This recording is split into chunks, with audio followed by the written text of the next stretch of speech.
Hi, this is Amy Jo Berman with your quick acting/auditioning tip of the day. This tip is for you today if you've done a lot of theater and you're also trying to work in film and television. So whether you're new to film and TV coming from theater, or whether you've made that leap but you're not booking enough and you want to book more. So if you had that theater to film and television thing in the back of your mind, you're like, how do I do this? Amy, help me. This tip is for you. Come on.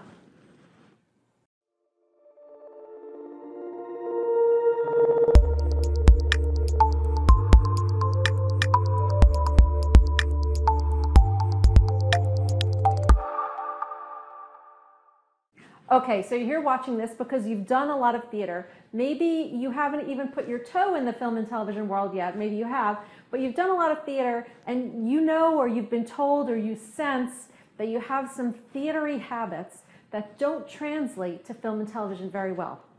And you'll know this is true if you've put your toe in the water and you've auditioned for film and television and you haven't gotten the kind of response that you're used to getting when you auditioned for theater.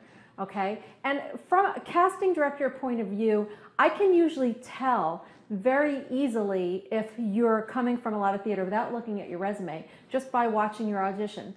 So the biggest thing that I see from theater actors is a tendency to just be very broad. Now I'm exaggerating, of course, but that's what it feels like when you're auditioning for film and television and you come from a theater background. You tend to do too much. And there's a tendency to innately want to project to the back of the room because that's what you're used to. But in film and television, the simple raise of an eyebrow can mean worlds, and you're not used to working in that size. So my biggest tip for you, there's two, my biggest tip for you is to do less. Do way less than you think you need to do. And then when you've gotten to that point, do way less than that. It's going to feel really unnatural. I've heard a lot of theater actors have told me, but I don't feel like I'm doing anything. Good. When you feel like you're not doing anything, you're kind of in the zone.